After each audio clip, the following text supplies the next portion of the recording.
How you guys doing? It is Monday, May 2nd, 2022 AD, and it's 9:01 a.m. U.S. Pacific Daylight Time here in Los Angeles, and I have a nice Monday show for you. Everybody loves Mondays, right? And I am particularly excited about this Monday because actually before I play the Hake Report theme song, I actually want to play the first song from Frog Eyes. Because I'm pumped about playing Frog Eyes. I saw a live chat before I started from Nugget Man. Hake will play his devilish music and pass on my amazing $100 challenge beta. And he predicted correctly. Is this devilish music? Let's find out. This, guys, real quick, is Frog Eyes. Because I have so much Frog Eyes that I have to play one at the beginning. So just 1 minute long, guys, okay? So cover your ears. This is called Ship Destroyer from Ego Scriptor, if I'm pronouncing it correctly, by Frog Eyes, 2004 album on Absolutely Kosher Records. Enjoy Ship Destroyer by Frog Eyes. I'm excited about it.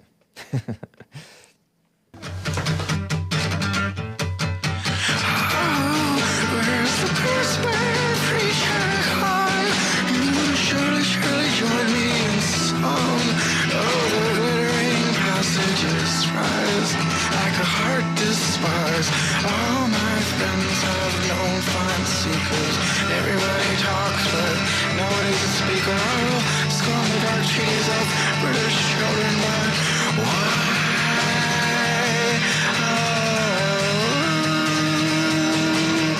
Fall down, you back me to sun. The French border bodies himself with the sun. He's a four-sided man, he watches how comes. He's a four-sided preacher's bird. Well, I don't pay for nothing that I don't want. So good. I don't pay for nothing I don't want. I'll scorn the dark trees of British children, but why?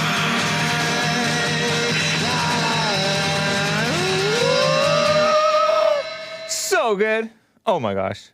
Almost makes me feel like I could be a rock star too. Well, thank you guys for bearing with me through that. We are going to have a fun show. I'm going to talk about it's Asian American Pacific Islander Heritage Month.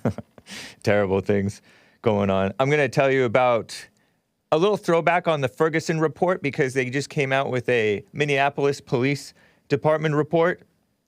And man, this feels kind of weird. And I forgot to tell you about menthols yesterday. Friday, because menthols, they're trying to ban menthols. And I have another throwback to, or a little enlightenment and darkenment on what is going on in the schools. The evil people want to get their tentacles and claws on the kids so bad. But anyway, guys, let's get right on with the show! 1, 2, 3, 4. Oh, it's the Hake Report, the Hake Report, la la la.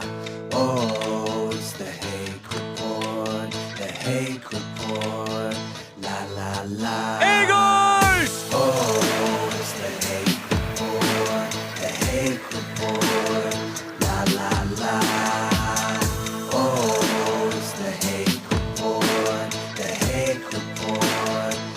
La la. So, how are you guys doing? I am fine. It's a fun Monday, isn't it? Aren't Mondays always fun? They are great. Hope you had a nice weekend. By the way, I am wearing my Bond t-shirt. It is not mine, but I got one. 11th Annual Men's Conference, August 14th, 2021 AD. Orlando, Florida. The back of it. This is not available on the on the Bond Teespring store, by the way. I got this from Hassan. So be nice to Hassan, guys. Hassan, the JLP guest host. Let me show you the back. Isn't that nice? It has like the Bond, like father, mother, children in stick figures. And it has like the an old school Bond-esque logo in blue and white on a faded black t-shirt. Very nice. And it's comfortable. Comfortable. Hake stole a band shirt. No, I did not. Excuse me. So, I like the original version of the Hake Report song. Yeah, I do too. That's by AJ Gallardo. Which I play on Fridays, guys. Fridays, you can hear the original The Hake Report theme song. Whew. Why does it feel hot in here? Anyway, let's get right into this. You guys can call in 888-775-3773. But it is the 2nd of May. And you know, May is the Big M month. I told you about that on Friday. Don't ask if you don't know. And if you do know, I'm sorry, I guess. Well, I guess I'm not sorry, but forgive me for reminding you. Terrible. Horrific. I think I mentioned that on Friday. But May is also, according to Commie Nonsense Network, telling me this on Sunday, Asian American and Pacific Islander Month. Oh, Heritage Month. A time to pay tribute to the generations of Asian and Pacific Islanders. Asians and Pacific Islanders who have enriched our history. Enriched with what? And so CNN tells you to take a moment to learn about AAPI leaders, Asian so-called American, and Pacific Islander leaders who have transformed our country. And I say that for the worse, transformed our country. Like it needed transforming. It didn't. Thanks, 1965 Immigration Act. Granted, we had some Asians building the railroads. That was bad enough. Don't they mean Orientals? Maybe. I remember, speaking of the word transformed the country, Barack Obama, I think when he was inaugurated or when he, something like that, something around there, when he got the nomination from the Democrats, he talked about wanting to fundamentally transform America. Do you guys, any of you guys remember that? The boomers or Gen X people? Millennials who were paying attention back then? Away from Western culture, by the way, as JLP called it with the biblical question on Sunday. Church on Sunday was excellent as always. Make sure you check it out. rebuildingtheman.com/church. It's available on Rumble, BitChute, Odyssey, as well as YouTube, Facebook, Twitter. FYI, guys. That's the video. And then, of course, Church with Jesse Lee Peterson audio podcast. But look at these leaders that they're promoting. I have this under the Asian AAPI month. AAPI. How embarrassing. The first guy that they honor is this guy named Larry Itliong. And there shows a picture of him holding a cigar, all smiley. And Asians know that when you're a smiley person, you are not to be trusted. It's not a sign of a trustworthy person. That's what the Asians know. At least some cultures of the Asians. It's a sign of like insecurity, or what are you hiding? What are you trying to do?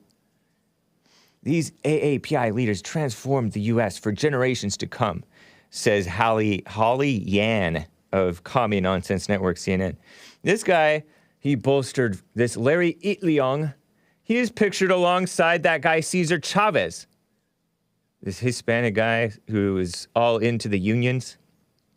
Was he a communist, Cesar Chavez? Somebody called my show last week and said they renamed, I think it was the guy from Pasadena.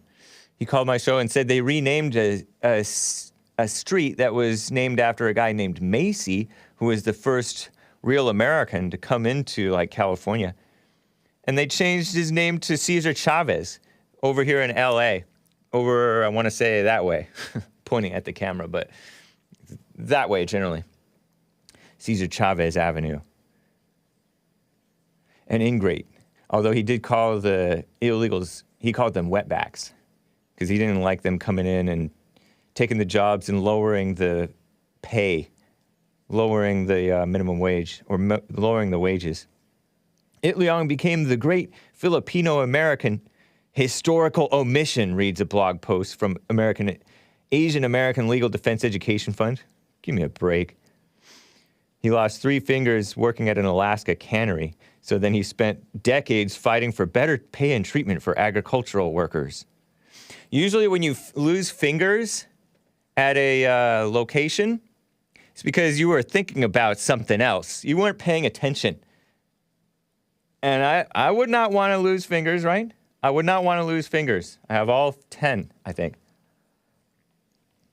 I don't have 6 fingers on my right hand.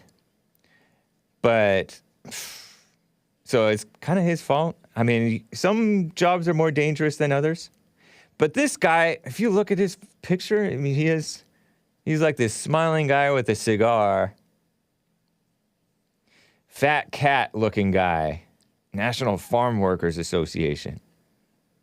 Cesar Chavez is remembered as a farmer worker icon. His name is emblazoned on schools, parks, and roads.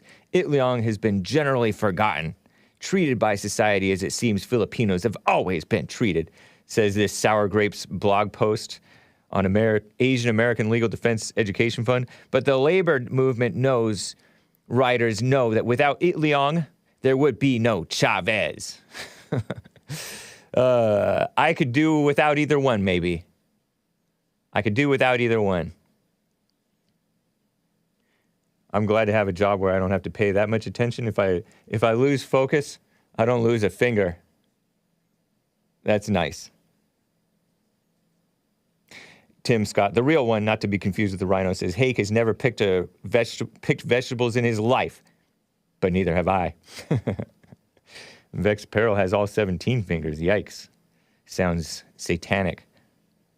Itliong said Filipinos in the fields would particularly got low wages, less than 75 cents for an 8-hour day. That's $5.47 a day now when adjusted for inflation. Wow, terrible. He was the leader of the AFL-CIO's Agricultural Workers Organizing Committee, led farm workers on a strike. I don't know. There are some decent union guys, especially back in the day, at least the guys who were actually working and who did not lose their, I'm laughing at the chat. They did not lose their dignity. They were not bribed into taking these long union breaks and getting all this union pay, although they did enjoy that pay. They get paid. Wow, nowadays.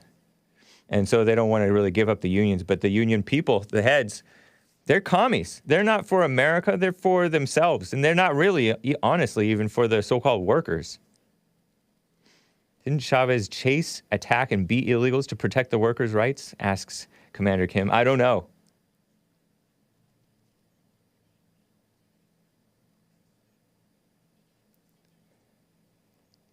Anyway, another commie, another person who's supposed to be celebrated.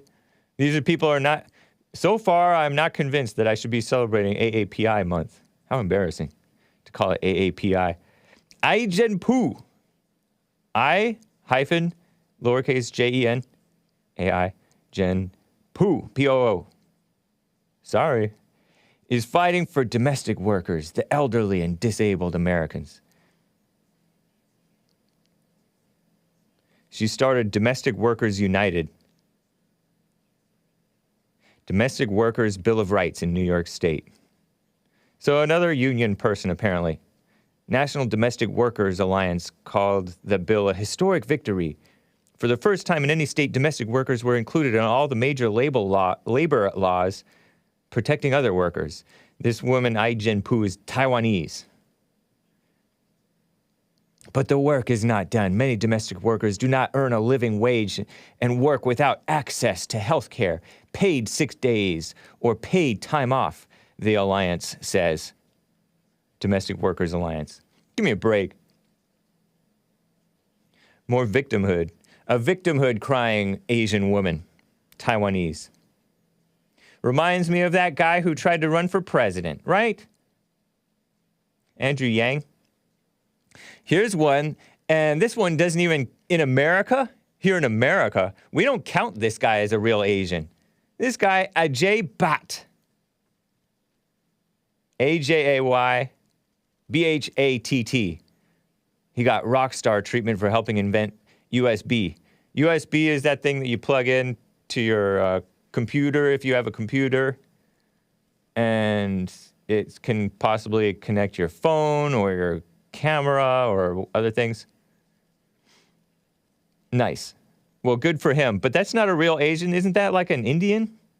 Indians are not Asians. They're only Asians if you're in maybe Canada, maybe, and UK. But those people we don't count as Asians? Are you kidding me? Please. They had to reach.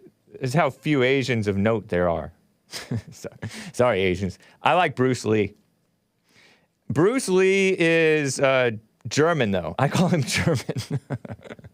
I heard that he's a quarter German, something like that. Anyway, that's that guy. Congratulations, Bat. USB plugs. Thank you. That's cool. Here's another woman. Another victim woman, in my opinion. She's dead. Rest in peace. Yuri Kochiyama. That's a real Asian. And she was probably there before the 1965 Immigration Act, right? Because that was the Japanese internment camps. Remember that? That was before World War II. Or that was World War II. After those Japanese people flew their planes and bombed up Pearl Harbor and killed like 3,000, right? Didn't the Japanese attackers kill like 3,000 people? And it was kind of I associated it with kamikazes, but I don't know. And so like we reacted, by we, I mean that communist so-called president FDR threw these people into internment camps. And is that so wrong? Is that not an understandable reaction? They had the face of the enemy. We can't know who to trust. And there is a pull by these ethnic people to identify with their ethnicity over what's right sometimes. As a young woman in her early 20s, Yuri Kochiyama's life came to an abrupt halt. Not really. Didn't come to an abrupt halt. Came to an abrupt change when the U.S. government forced more than 100,000 Japanese, so-called Americans, some of them might have been Americans, into internment camps during World War II. Several years interned. You know, concentration camps. This victim-minded Star Trek, not morally straight guy called it concentration camps. Might have been a similar idea, but we were a richer country, so they didn't starve in our camps, right? According to what I heard. Diane Fujino says that is a writer, author of Heartbeat of Struggle, Revolutionary Life of Yuri Kochiyama. She spent several years interned as her twin brother was risking his life as a U.S. soldier during World War II. Kochiyama started an extensive letter-writing campaign for thousands of Japanese soldiers in America. I mean, soldiers for America, supposedly fighting for the United States as their family members suffered discrimination and internment back home. I don't know. We had to be careful. And that guy was a communist, right? Wasn't he a communist? FDR, Franklin Delano Roosevelt, that wheelchair-bound guy, Democrat, who got elected, who was so greedy he took like 3 terms. She spent several decades fighting for so-called civil rights, a woman. In the 1960s, she befriended and worked with Malcolm X. Famously photographed cradling Malcolm X's head after he was fatally shot. Wow. Japanese woman. She pushed for the passage of the Civil Liberties Act, which formally apologized and gave reparations to Japanese who survived in America, who were in the internment camps, signed into law by Reagan. Should we forgive Reagan for that one? She said that she admired Osama bin Laden at one point. Wow. Despite her divisive comments and complicated legacy, one of her most famous quotes offered a blueprint for understanding other points of view. Don't become too narrow. Live fully. Meet all kinds of people, she said. You'll learn something from everyone. I wonder what she admired Osama bin Laden for. Who knows? Is that it? Oh, there's one more. This guy who invented Zoom or helped make Zoom. Zoom founder Eric Yuan.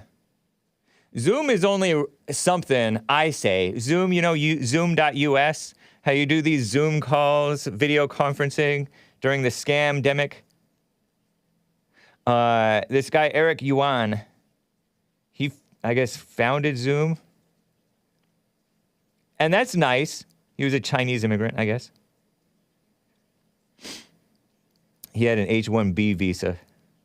But then, actually, he tried to get an H-1B visa. But, Zoom is only a thing because, I say, this is my speculation. Zoom is only rose to power rose to prominence because Skype was bought by Microsoft. Who founded Skype? Who started Skype? Skype was bought by Microsoft, and Microsoft, when they buy something, they turn it worse. Reminds me of Twitter.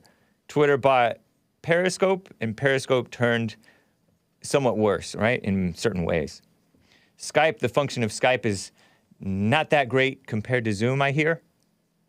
So anyway. What a mess.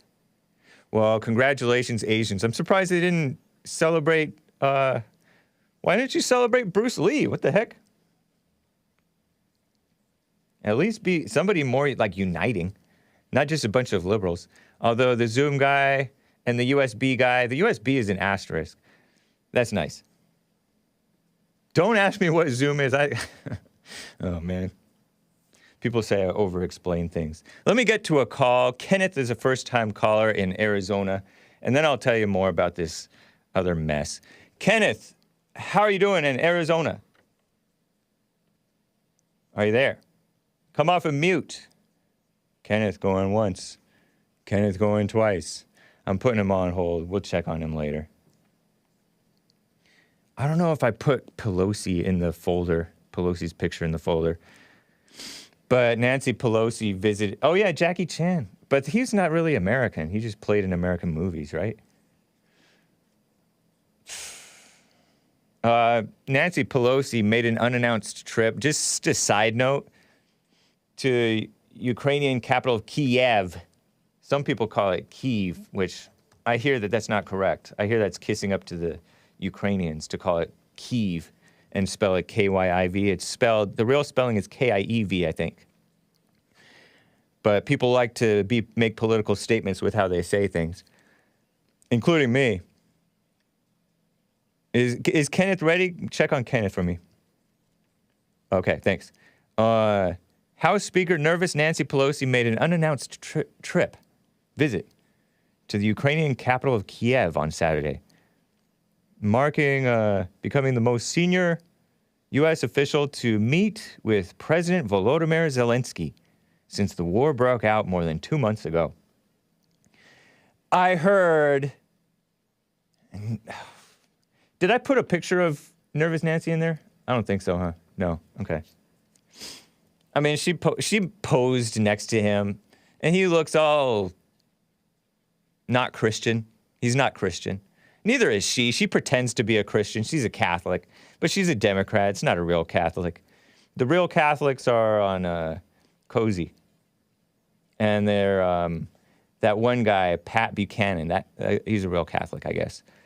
But these people, I hear that the Biden administration they sent to Congress a request for something like 33 or 32, something like that, $1 billion to send to Ukraine in aid, right? A whole, like 22 billion of it is like weapons type stuff. And then the other like 11 billion or whatever is humanitarian mess. This is what I heard from this guy who was on my show one time, and I've been on his show a few times. Dylan Burns, he's a liberal guy, 21 years old, hippy-dippy roundtable host. That is a ton of money, $33 billion, something like that.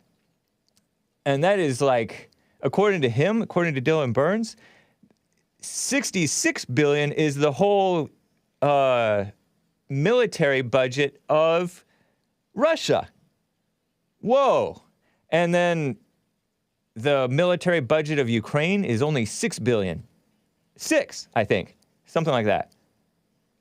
And they already have billions of dollars from us alone, us being so-called America, the American establishment, anti-American establishment, I call it.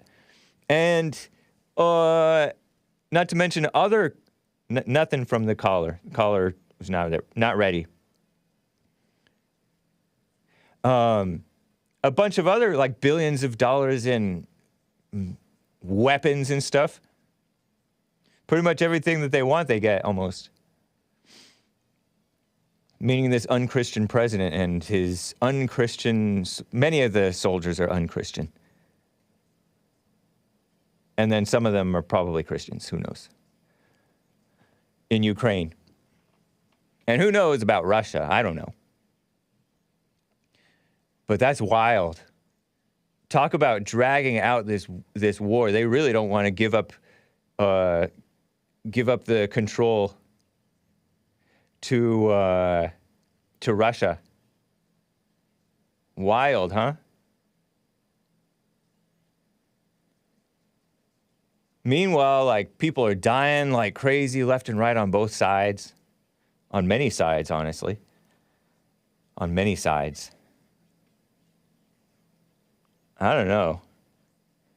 To me, it's like they're making a crisis, making it more of a crisis than it needs to be, in my opinion. And they didn't handle it right to begin with. I don't know, but do you think this would have happened under Trump? I don't think so. Anyway, let's get back to America, right? I want to tell you about this, a little throwback to the Ferguson report. The Ferguson report was in 2015. It was like a year after the Black Lives Matter riots from Ferguson, Missouri. This was the original Black Lives Matter riots in 2014 after that gentle giant Mike Brown got himself killed by police. He was not so gentle. He was an 18-year-old thug who tried to attack the officer, who did attack the officer. I read this on Friday. The reason I bring this up is I read this on Friday from local news, Minneapolis police. This is Minneapolis now, jumping over to the more recent Black Lives Matter riot inspiration. Georgia, Florida. Minneapolis police engage in discriminatory race-based policing. So claimed a Human Rights Department probe. So-called human rights, which you're not to trust anything with human rights in the name, okay? It's true. Some of you guys say that you are human rights activists, but give me a break. Not like this, hopefully. Minnesota Department of Human Rights released its findings of the investigation. I told you this on Friday. Into the city of Minneapolis and its police department Wednesday morning last week, finding a pattern in practice, race-based discrimination over the last decade. Minnesota Department of so-called Human Rights finds that the city of Minneapolis and Minneapolis Police Department, MPD, engage in a pattern and practice of race discrimination violation of the Minnesota Human Rights Act. We should get rid of anything called the Human Rights Act, I say. Was launched June 1st of 2020. So like almost 2 years later, they come out with it. After Derek Chauvin, local hero, so-called murdered with an asterisk, Georgia, Florida. It's not true. Rebecca Lucero, keyword zero, because she's zero. Human Rights Commissioner is Rebecca Lucero, whoever that is. Probably a dumb liberal woman. Kenneth's phone dropped. I will get to him. The department looked at the last 10 years, blah, blah, blah, blah, blah. Racial disparities in how MPD officers use force, stop, search, arrest, and cite people of color, particularly black individuals, compared to white individuals in similar circumstances. I say, yeah, right. It was a 72-page report. 72 pages of nonsense, I say. MPD officers' use of covert social media to surveil black individuals and black organizations unrelated to criminal activity. Not really. I doubt it. MPD officers' consistent use of racist, misogynistic, and disrespectful language. Give me a break. If anybody's right to use that type of language, it's cops. Because they have, sometimes deal with stressful situations, especially out in the field. When I say field, Hake is a neocon. Whatever, Austin 316. You don't know me. Especially out in the streets, they deal with the reality. There's a reason that cops turn so-called racist, and that's because they deal with the reality of the blacks and the Hispanics, their own in some cases, right? 14 people of the 14 people Minneapolis police have killed since 2010, 13 were people of color or indigenous people. Those individuals represent just 42% of the city's population. Sounds about right for me. But comprise 93% of killings by Minneapolis police between January 2010 and February 2022. In other words, MPD officers have disproportionately killed community members of color and indigenous community members. That's because they're disproportionately the criminals who are fighting and posing a threat to cops and to the society. What a mess, huh? Crazy. Anyway, that's Minneapolis. But let me give you a little throwback for context to tell you about Ferguson.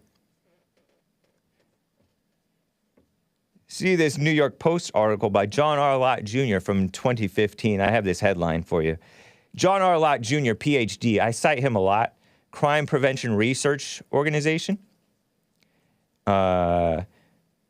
And he exposed this Obama holder DOJ Ferguson report, Ferguson, Missouri, outside of St. Louis. Some years back, it was 2015, right? 6 years ago. 7 years ago, right? Because we're in 2022. This is after Mike Brown, the gentle giant, tried to attack Darren Wilson. Ferguson fake out. This is the headline. Justice Department's bogus report is the headline from New York Post. And then I will get to your calls, guys. The report notes the Ferguson so-called report, right? DOJ, Department of So-Called Justice. This is under Eric Holder. Eric Holder is this black guy under the Obama administration. He was the top so-called law enforcement guy. And he served himself in the Clinton administration, too. He's an evil person. Against guns, against whites, just an evil guy. He's probably the one who stopped the tracking the rapes, interracial rapes, because blacks rape whites more than whites rape blacks by a long shot, by like infinity. That's the proportion, right? Data collected by, the report, this is the Ferguson report, claims on page 4 of the Ferguson report, Ferguson's law enforcement practices overwhelmingly impact African Americans. No such thing. Well, not when they're talking about the black Americans. Data collected by the Ferguson Police Department from 2012 to 2014 shows that African Americans account for 85% of vehicle stops, 90% of citations, and 93% of arrests made by Ferguson Police Department officers, despite comprising only, imagine saying only 67% of Ferguson's population. Imagine living in a town where 67% are black. You can bet that it would follow that 85%, 90%, 93% of vehicle stops, citations, and arrests would be blacks. That's what I would say. Those statistics, John Lott Jr. says, PhD, don't prove so-called racism because blacks don't commit traffic offenses at the same rate as other population groups, he says. And that's true. Listen to this. The Bureau of Justice Statistics' 2011 Police Public Contact Survey indicates that nationwide blacks were 31% more likely than whites to be pulled over for a traffic stop. Isn't that interesting? Ferguson is a majority black town. If its blacks were pulled over at the same rate as blacks nationally, they'd account for not 85% of vehicle stops, but 87.5% of traffic stops. In other words, John R. Lott Jr. says, the numbers actually suggest that Ferguson police might be slightly less likely to pull over black drivers than their national counterparts. They certainly don't show that Ferguson is a hotbed of racism. I remember one of the lines from the Ferguson report by Eric Holder claimed that, oh, Ferguson is racist, even more racist than the rest of America. But no, that's not true. It's, if anything, less likely. And John R. Lott Jr. says, critics may assert that 31% more likely, blacks nationwide are 31% more likely to be pulled over nationwide. Simply shows that racism is endemic to police forces nationwide. But, says John R. Lott. He actually says, The survey also reveals that men are 42% more likely than women to be pulled over for traffic stops. Should we conclude that police are biased against men? Or that men drive more recklessly? Or that men drive more recklessly? Well, I would say both. Police are biased against men, and men maybe drive more recklessly. I don't know, though. I don't know. Interesting. Interesting question. In fact, says John R. Lott Jr., I cite this fact all the time. Blacks die in car accidents at a rate about twice their share of car owners. Did you know that? If blacks die in car accidents at a rate about twice their share of car owners, would that mean that police are racist for pulling them over more frequently? No, I think blacks are more erratic of drivers, statistically speaking. A 2006 National Highway Traffic Safety Administration study found that black drivers who were killed in accidents have the highest rate of past convictions for speeding and for other moving violations. Wow. This suggests there are a lot of unsafe black drivers, not racist cops. Driving while black, debunked. It's debunked. Notwithstanding the sob story from Joe from Phoenix, who called in my show one time, said, I was pulled over in a nice neighborhood for no reason.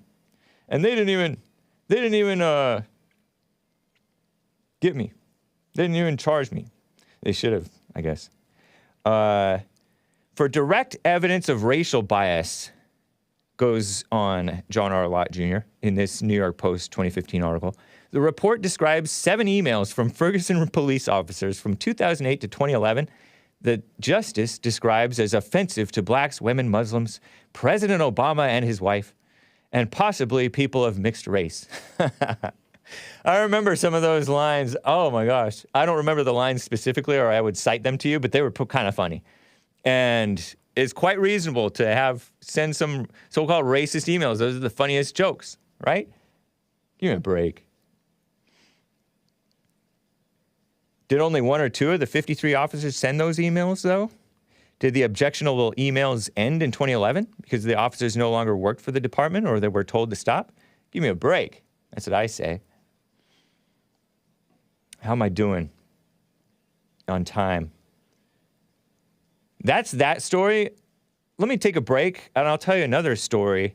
Well, another little article that debunks their mess on Ferguson. But let me finally get back to Kenneth in Arizona. I think he's ready. Kenneth in Arizona. First-time caller, I think. How are you doing? All is well. Hey. Hey, so, good morning, by the way. Good morning. Are you on a speakerphone or a Bluetooth or something? No.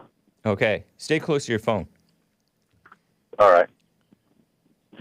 So I wanted to ask you a question, Hake, to get your advice and see, what your insights are. Okay. So I had got into an argument with my son last night. How old is your son? And he just turned 18. Oh, okay. Like 2 months ago. He is a junior in high school. He'll be a senior next year. Oh, wow. Old for his grade, yeah. huh? Yeah, he's right in that.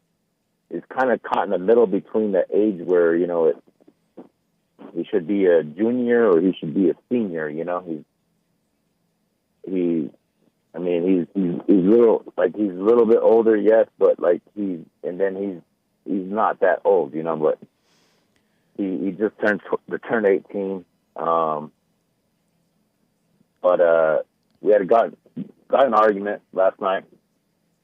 He's living with you? And yeah, of course, yeah, he's real nice kid. So we had got an argument, and long story short, the cops arrested him. And stay close to your phone, man. It's you're kind of coming in and out. It's really staticky for some reason. Are you on like headset or something? Is this better? Yeah, that's better. So you guys got in an argument, and the cops came and arrested him amid that argument? Yes. Wow. So he. If you don't mind I don't know if I should. It's not really. Okay, go ahead. So he got arrested. He got detained.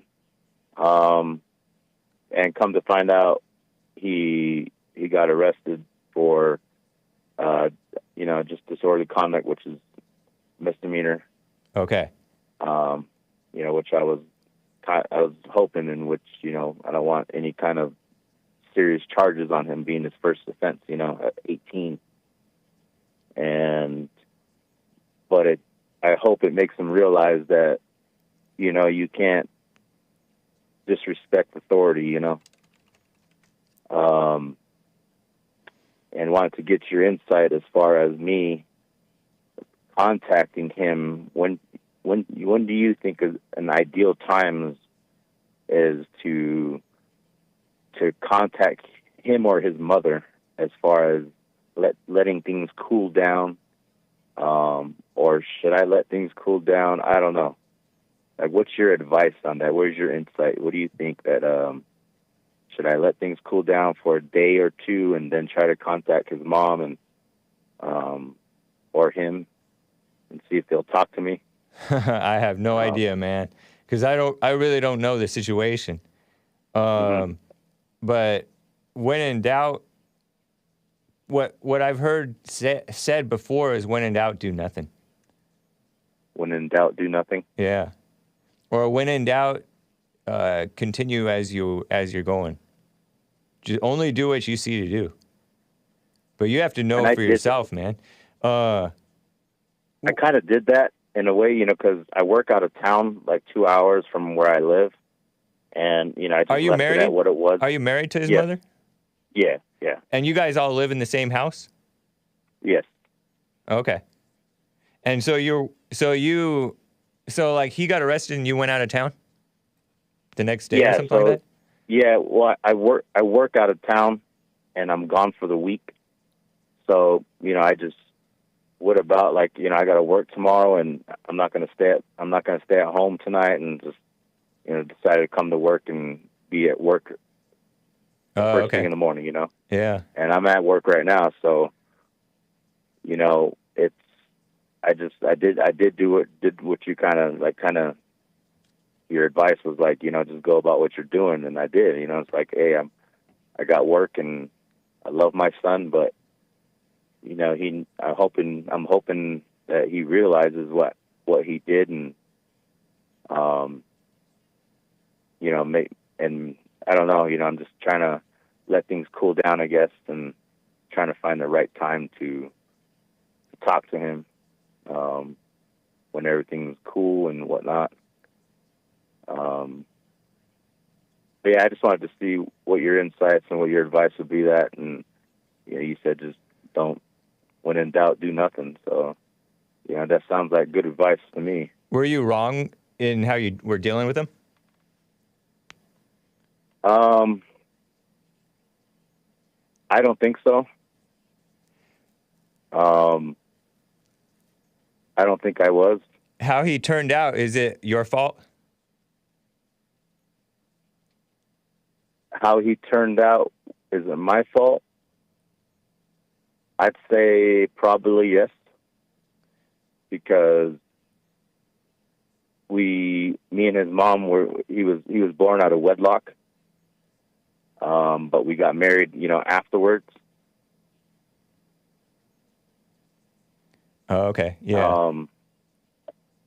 So I'm kind of thinking, like that. Can you hear me? Yeah, I can hear you. Okay. But I was kind of thinking, it is at that point it is like it's like inevitable. You get what you deserve. Who gets what? Who deserves? The choices you make in life, as far as him being born out of wedlock. Oh, so like you get what you deserve with a son who's out of control and hates you, or thinks he hates you, or whatever. Yes. Yeah. Have you apologized to him?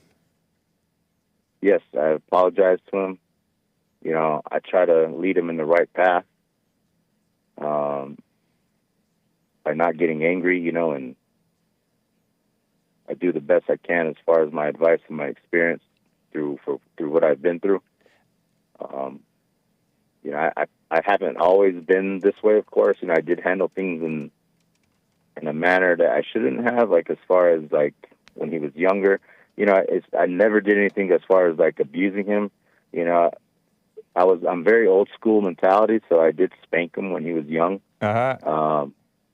I did spank him, and I did push him in sports. And as he got older, when he mouthed off and in my face, I may have slapped his mouth a couple of times, in my house. And it's like, you don't disrespect me in a way, whatever you're saying, you need to respect authority. And that's as far as I've gone, with slapping him in the mouth. That was it. I never hit him. I never thrown him down or anything like that,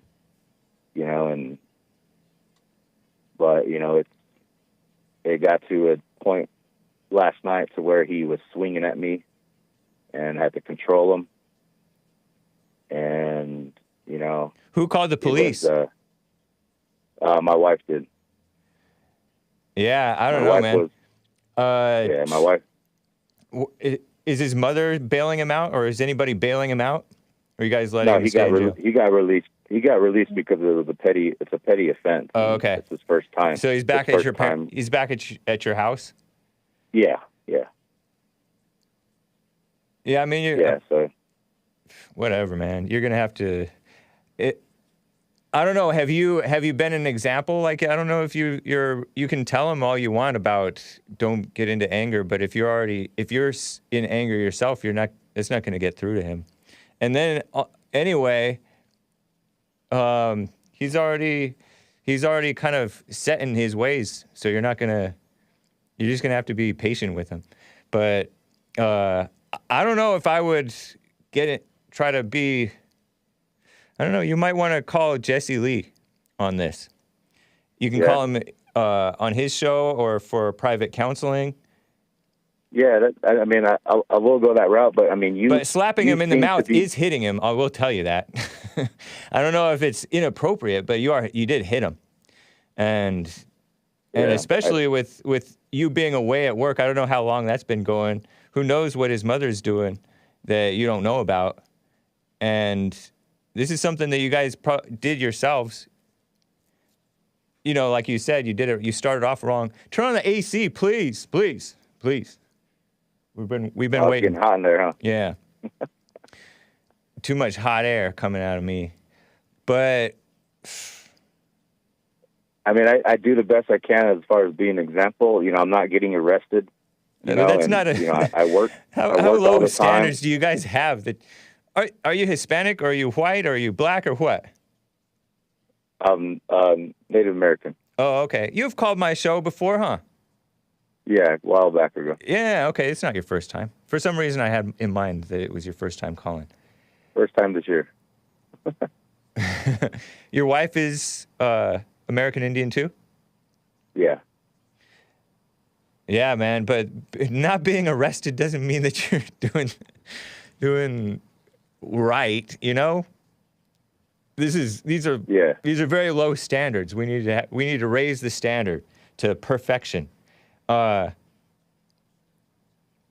don't know, man. You might you know, like how I was raised, you know, like from like That my feels good, thank you. grandfather, you know, if I were to get in his face, you know, and just blatantly yell disrespectful stuff and just cussing, I would have got slapped in my mouth or spanked, you know. That's how I was raised, just very old school mentality. Yeah. To where, you know, you don't do that. But maybe you were a cheap imitation. And anyway, I don't know if you were born out of wedlock. People tend to get worse, and they try to do what was done to them, because thinking that will work, or they try not to do what was done to them, thinking that will work, and it ends up not working. It ends up working worse because there's something missing, and something more missing. It just piles on.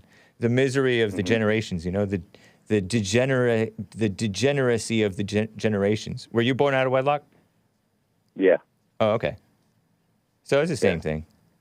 And then nowadays, like, maybe the kids around you were kind of raised by more old school people too, whereas although you may try to be old school, you're not a solid example for them, a completely solid example for them, and then all the influences around him are out of control, even more out of control. It's normal to be out of control nowadays in society.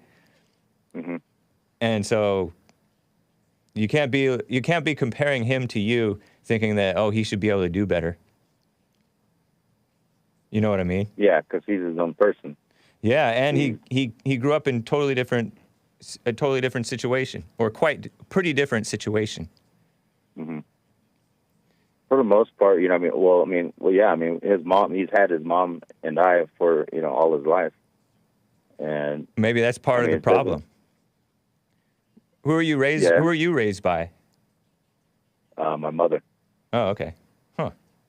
Who would Single mother. slap you then? She would, or,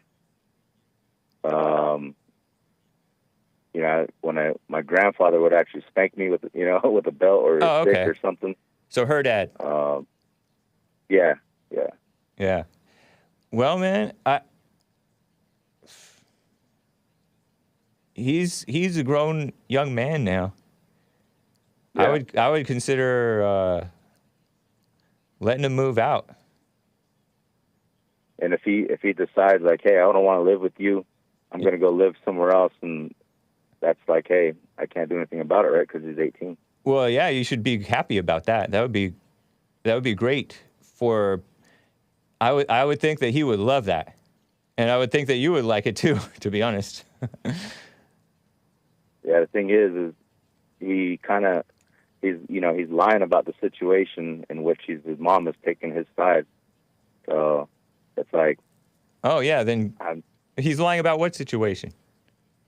About how the situation went down last night. But that's understandable. People under pressure, especially when they're facing trouble, are gonna lie. That's the messed up human nature.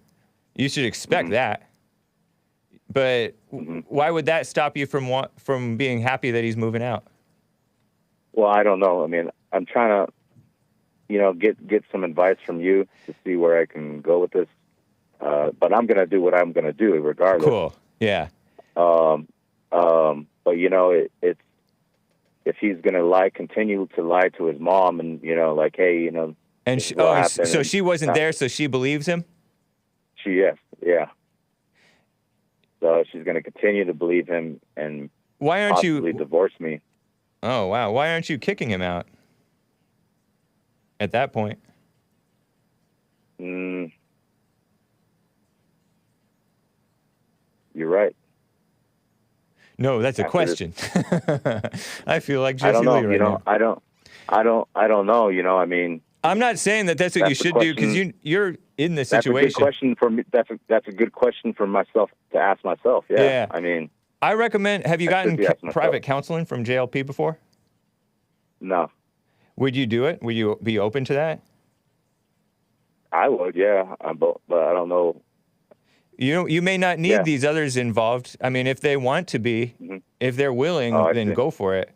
But and if your wife wants to divorce you, just make sure you're protecting yourself and your belongings. You know, apparently I don't know if she's a Christian, but a Christian can't she's force. Christian. She is, but Yeah, we're Christians. a Christian does not get a divorce. So I don't know how much of a Christian she is, but if she wants to get a divorce, like it says even in the Bible, it says even in the Bible that you don't have to force a non-Christian to stay with you. Yeah. I'm not gonna divorce my wife whatsoever. Whatever, you know, like I'm not gonna do it. I mean, infidelity, whatever. Yeah, I'm gonna work it out, you know. Yeah. And if that's my decision. If she wants to divorce me, that's her decision. I'm not gonna do it. I don't know, man. And also, you may not want to talk a lot on air about stuff like this because stuff that you say in a divorce can be used against you. So you want to be wise and quiet. And I'm not rich though. Keep stuff private. I don't have anything.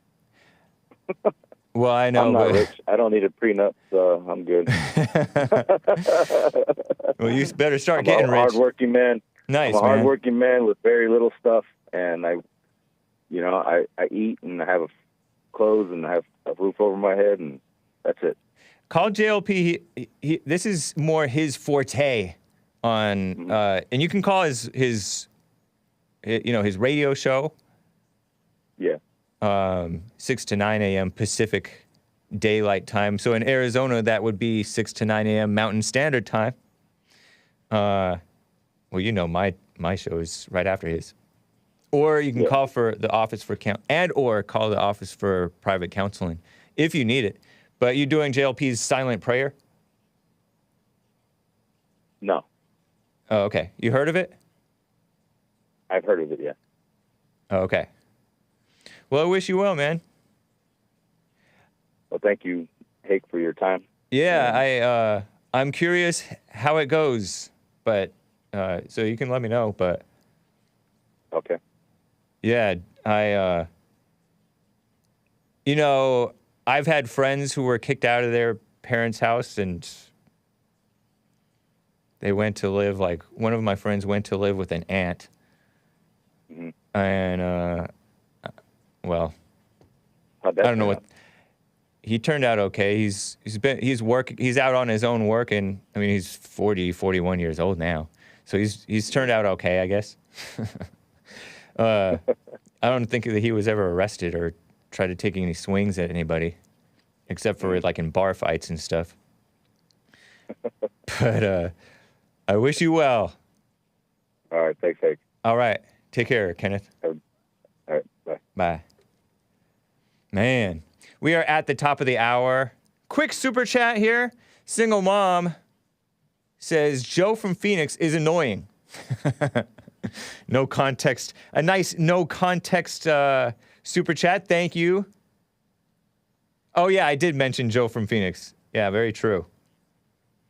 Dan E says Zoom is only a thing because white men invented the solid state transistor, which makes modern computers possible. Danny says he didn't invent anything. He just helped design a standard for serial data transfer. They're reaching at straws. And that guy's not even a real Asian. He's from India. I know India is in Asia, but it's like Middle Eastern type of Asia type of thing. What a mess. Let me display more of my ignorance. Before I get to William in California is coming up next on the calls, and I have more stuff to cover, including Bret Stephens, the Rhino, former Wall Street Journal writer who went to the New York Slimes, is an anti-Trump guy. Not Christian, by the way. But he wrote an article that was pretty decent called Ferguson Lies and Statistics.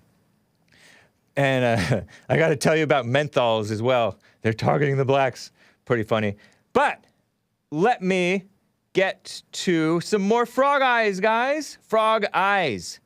This is from the 2004 album, like I said, Ego Scriptor. It is a, what is that called? Acoustic album by Carrie Mercer, who is the singer or vocalist, if you will, of Frog Eyes. And this is track 5, Bells in the Crooked Port. Bells in the Crooked Port by Frog Eyes. Enjoy. Press mute. Grin and bear it, you musical Philistines. But I like it. And I'll be right back for hour 2. Hang tight. What's this hell? What's this been? Put me in a hole with the rest of the men. Who you gonna call at the station? I need matrimony like a captain needs his pony. Listening for motors and water in the town, water from the sound. Water takes the valleys and it plants them in the ground. Not again. Oh, water by the trees, water in the station, water from the birdland and close conservation. Not again. What's this hell? The earth has been drowned with the hunted and the hunter in his band. I knew this man at the station, but I need matrimony, said the Cossack to his pony. Listening for motors and party on the ground, puke on the ground. Call your phone, mister, can you tell him he is found? Not again. You were born last, forced to breathe, drowned with a hunter in the coarse brown sleeve. Not again.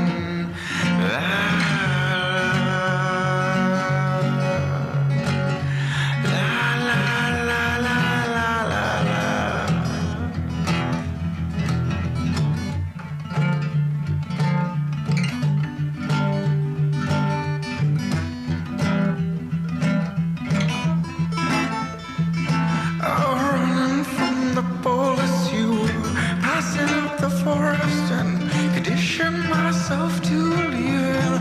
Operating forest, you better think about cause the burning out of the station. I hear the motors and I hear the stations and I hear the police with the blessed birdland patrons. I know myself,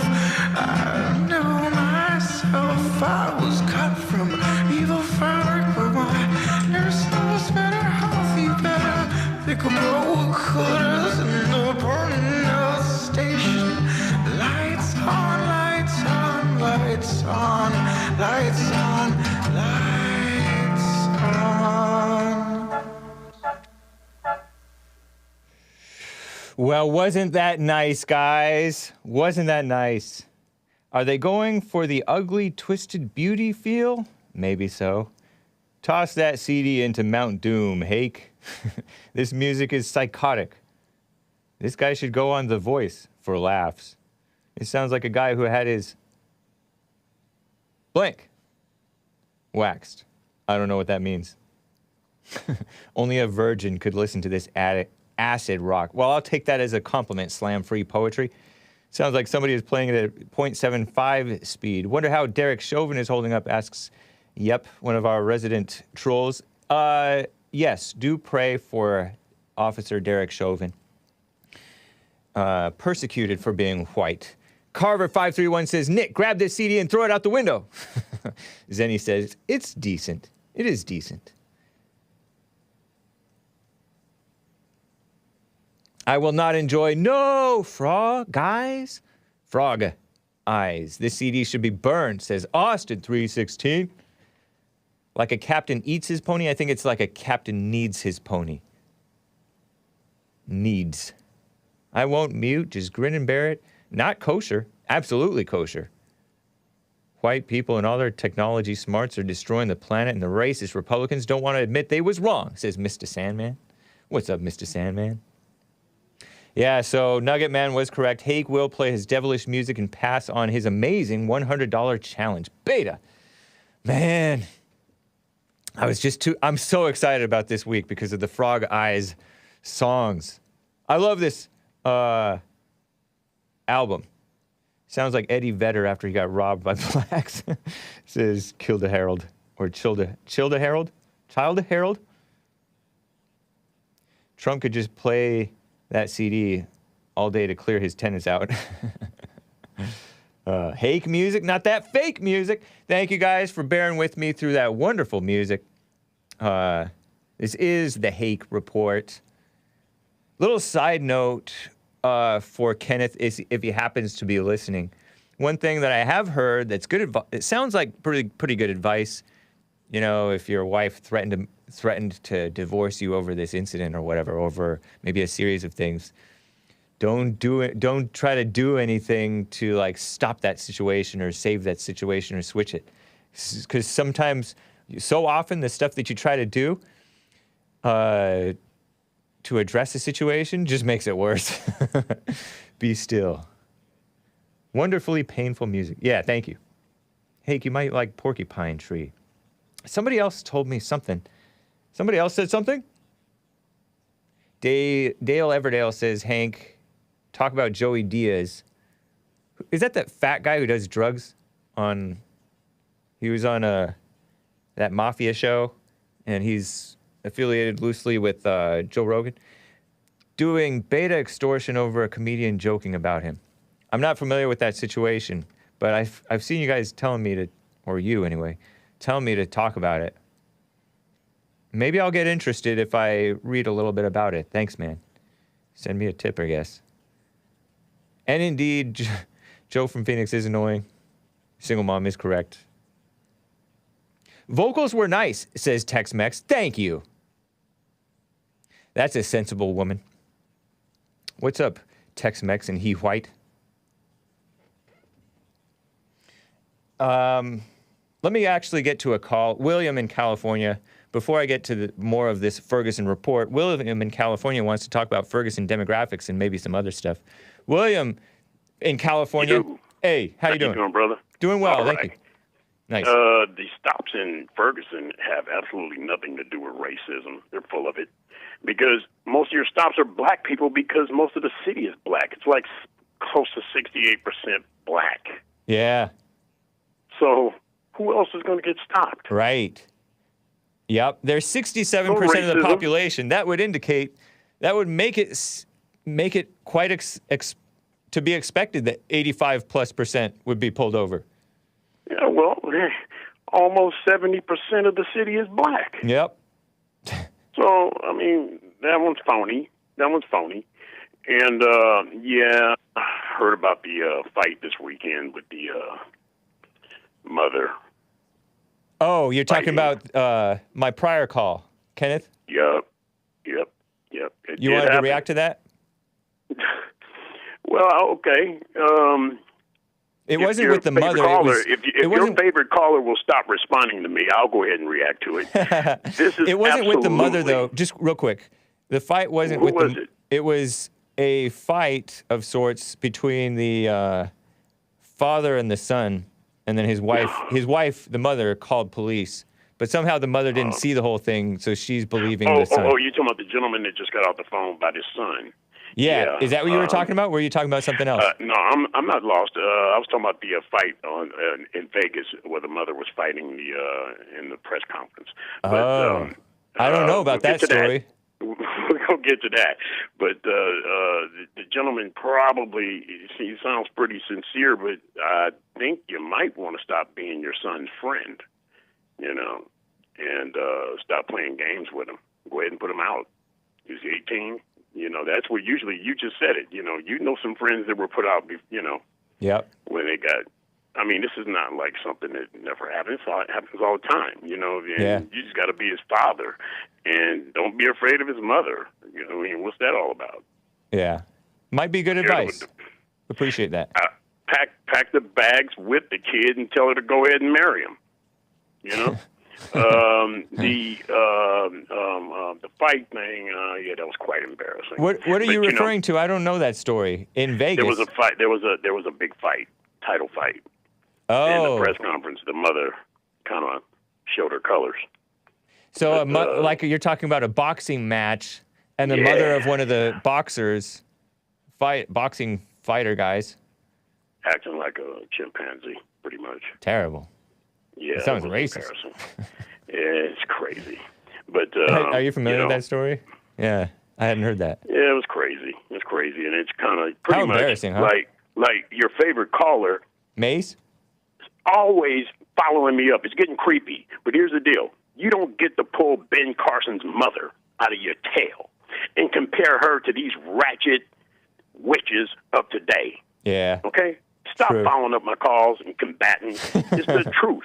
They don't do it. You ain't doing a good job raising these little kids. You ain't doing a good job running these cities. You ain't doing a good job at nothing. So live with it and quit responding to my calls. It's creepy. She caller. responds to But, any.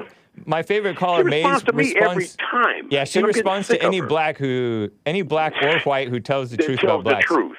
Yeah. So it's, The ones that don't tell take the it truth. Don't take it in a creepy way. That's how she treats everyone. Yeah. Well, yeah. She takes it like, you can't talk about black people. Well, guess what? You got the worst kids in the nation. You're pulling crimes every day. Right. I know she Heinous called crimes. in. She called in talking about welfare, and we're talking about the way that these kids are raised. Where's her common sense? That was built for the black people in the 64. I know I think she has like a little bit of common sense, but she doesn't want to share the common No, sense she don't with want to other admit people. Yeah. She don't want to admit it, especially when you get to talking about these witches that's raising these kids these days. She don't like it. It's too bad. We see what you guys are doing to these kids. Yeah. And yes, the men are leaving you. I know your husband's still home, Mace, probably tied to a tree. But here's the deal. They're not doing a good job. Stop combating when people tell the truth. Yeah. Seriously. Somebody tell you the truth, tell me the truth about something, you just look at it and go on about your business. Yep. But the mother of the fighter, a really good example of what today's mothers are doing. So Ben Carson's single mother, what was it, mid-50s, raising him? Don't even compare these nuts with her. Come on. And Ben Carson wouldn't even like Mays. So he's a proud Republican. Yeah. He's a nice guy, Ben Carson. He's a pretty smart guy. I mean, like you said, he had some problems at first.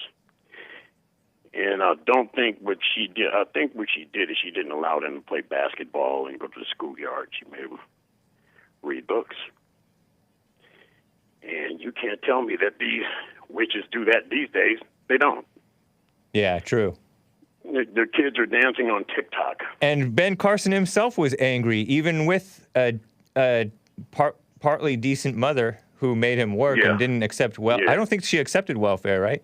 But no, she didn't. But he went after her with a hammer, according to himself. Yeah, he did. I think. He had some problems. Yeah. But she didn't allow. Most kids get to go out to the schoolyard and play ball. Right. She didn't allow those two boys, him and his brother. His brother's successful too. She made them read books because she knew she had her hands full in Detroit with two sons by herself. Yeah. And that was a different day and time as well. So, I mean, you don't get to pull him out your hat and pull her out of your hat and compare what she did to what's going on today. Yeah. That ain't even accurate. She's an exception, not the rule. A super exception. Yeah. So the stop being a young man's friend, the father that just called. Don't be his friend.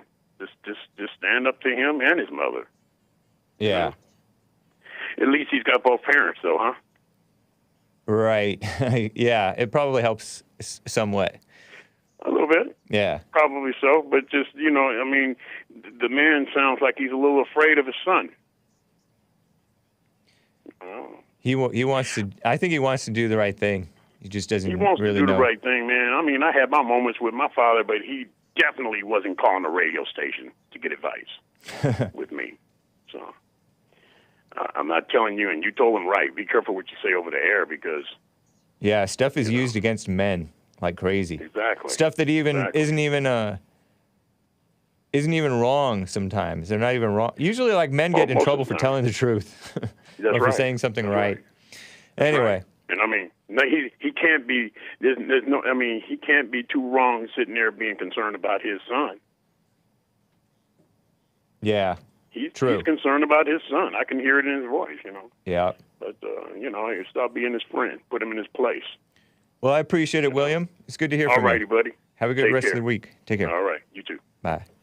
Before I get back to calls, somebody mentioned this fight on JLP. Is this the fight? Okay, so a fight over a fight? May 1st report from the New York Post by Justin Tashk.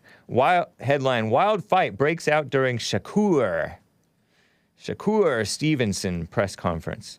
One of the biggest nights for Shakur Stevenson's life took a concerning turn during his post-fight press conference after the undefeated Newark native, Newark, New Jersey, that's where Cory Booker was a cringy mayor. The Newark native, Shakur Stevenson, defeated Oscar Valdez to unify the WBO, WBC, and the ring super featherweight titles. He got engaged to his girlfriend, rapper Young Lyric, a rapper girlfriend. Getting down on one knee and proposing in the ring? Oh, no. Anyway, but as he spoke to reporters after the fight, a brawl broke out outside the press conference room at the MGM Grand in Las Vegas. And Shakur Stevenson, no relation to Tupac, I assume, because that's the last name and this is the first name, dropped his titles and rushed out toward the fracas. It's unclear who was involved in the fight and what started it. Video shows Stevenson asking, "Where's my mother?" According to Yahoo Sports, security didn't allow Stevenson's mom into the press conference. Stevenson's manager, James Prince, told Yahoo that Stevenson and his mom were fine, while an MGM Grand spokesman declined to comment on the website until they had more info. Yahoo Sports, that is. Lance Pugmire tweeted video of the punches being thrown and wrote, "MGM people and a boxing publicist tried to tell us there was nothing to see here. Okay." Stevenson thought his mom was in trouble in the middle of the group of cops, described to Pugmire as agitators. The group of cops were called agitators? Video showed Stevenson gathering his camp into a side room as security tried to calm down the commotion. Blacks, man, what's going on?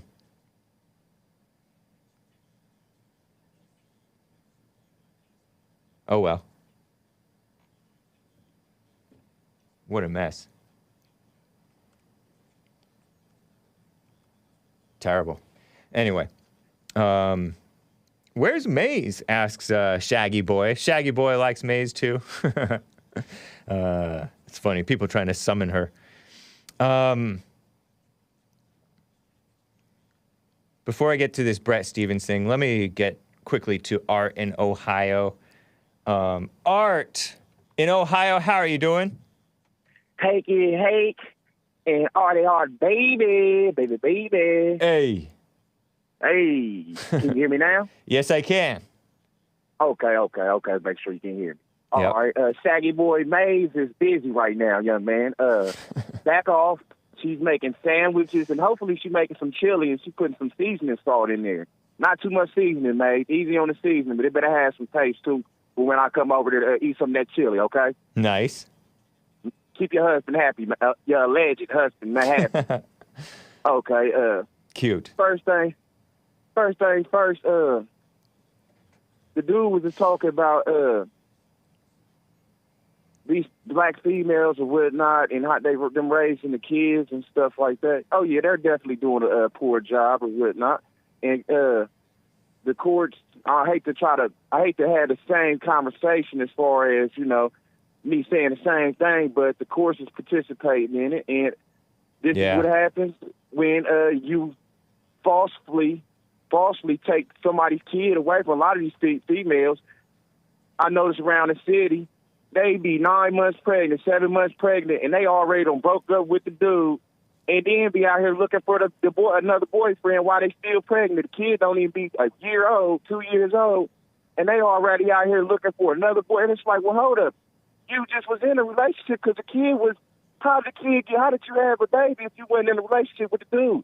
Well, so the first thing first is, yeah, they're doing a poor job, and the females they ain't like my great-grandmother or whatnot, and especially in the country, because my great-grandmother, when her husband or whatnot left her, they stopped, messing around with each other.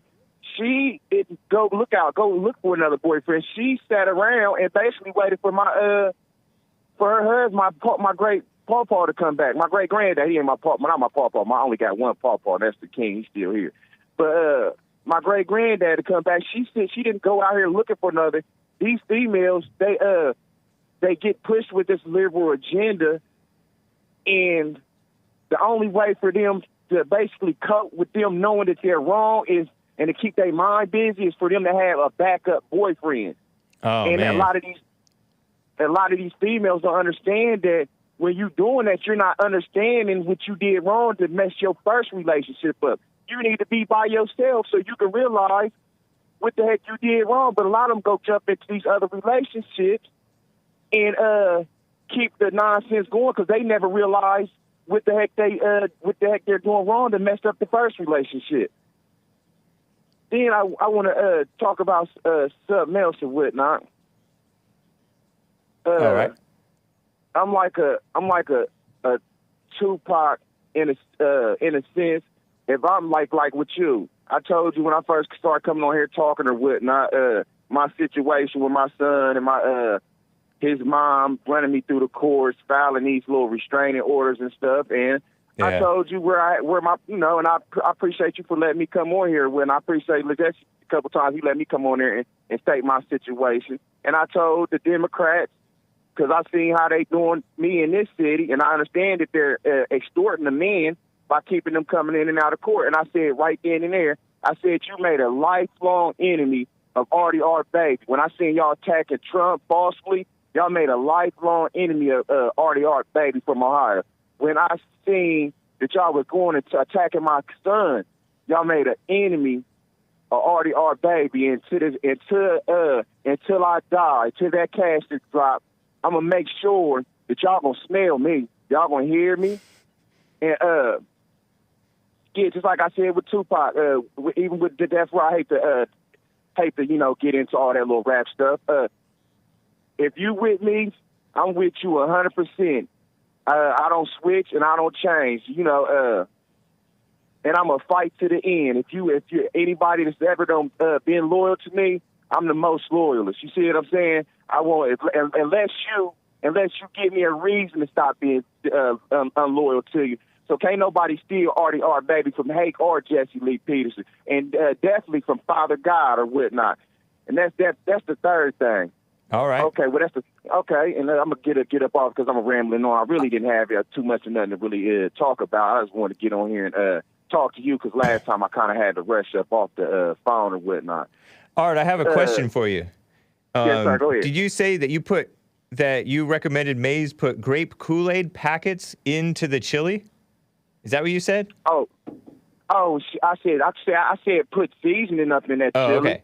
Oh, okay. And I mean, with her liberal self, she might as well put some of that Democratic liquor in there too while she's at it. Yeah. Okay. That Democratic. Shaggy Boy said, "Don't call me a young man." And he said another word, but I don't know if I want to repeat this word. Shaggy Boy, I don't have the nerve. He said, "Don't call me a young man, boy." Wow. What? Shaggy Boy, change your pamper, man. You sounded like mama over there.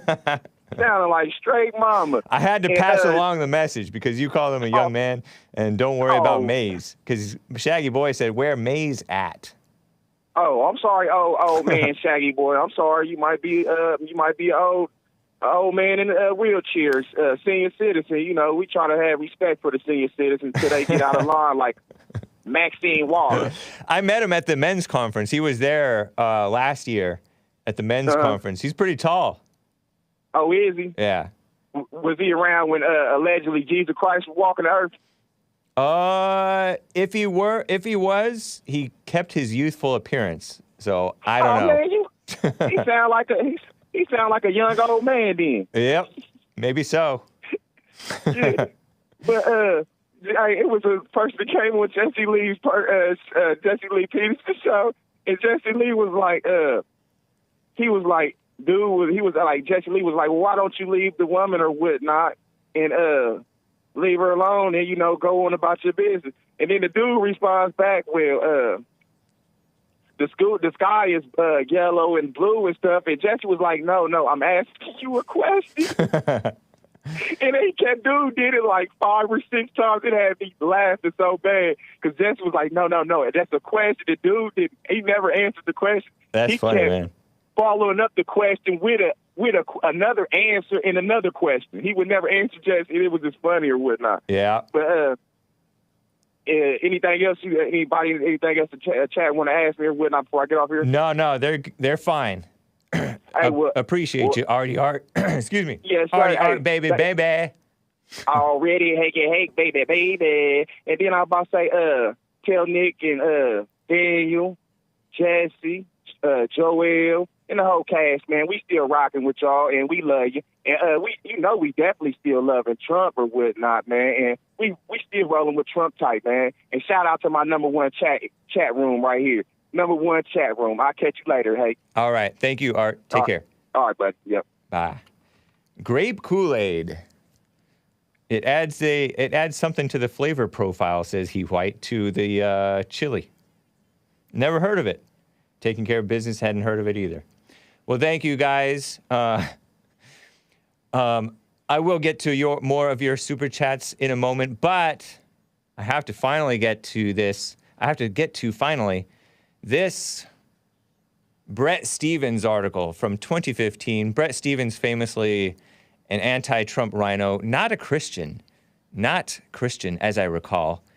Ferguson, Lies and Statistics is the name of his article from 2015, March 9th, same day as the John R. Lott Jr. article, which is, in my opinion, perhaps a superior article, because John R. Lott Jr. is a smart man. Here's the story for the media and community in which honest people are afraid to tell the truth.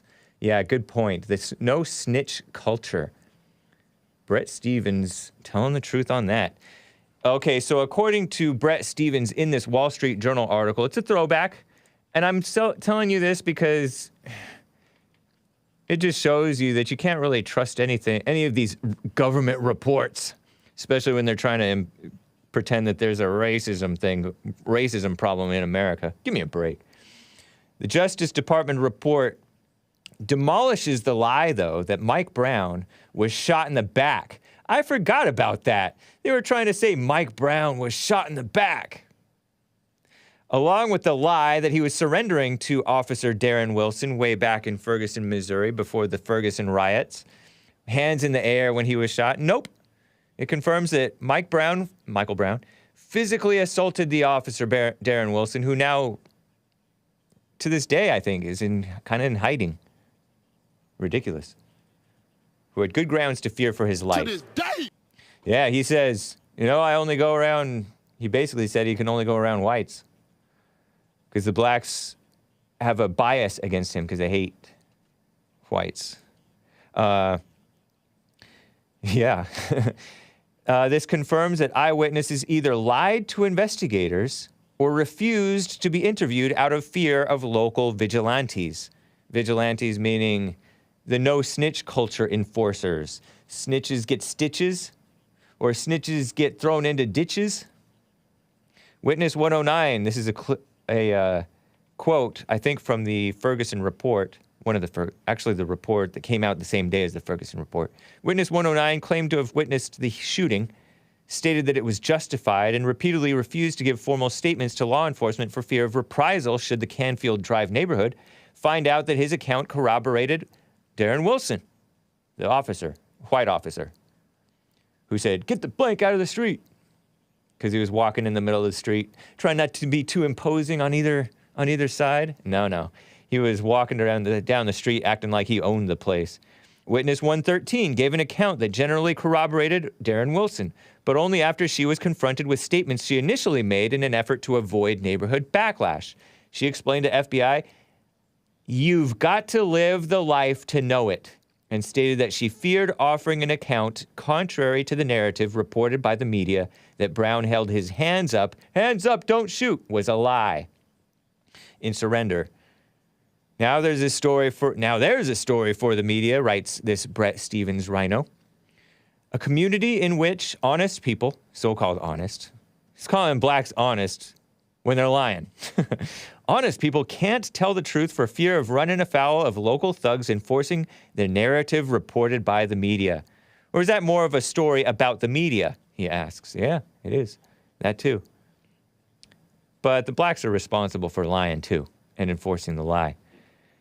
Let's move to the other Ferguson fable, which is the Justice Department's allegation in an unfortunate second report of systemic racism in the Ferguson Police Department. For a flavor of this claim, it's worth noting an incident recounted in the report. Again, this is Wall Street Journal, Bret Stephens writing back in 2015.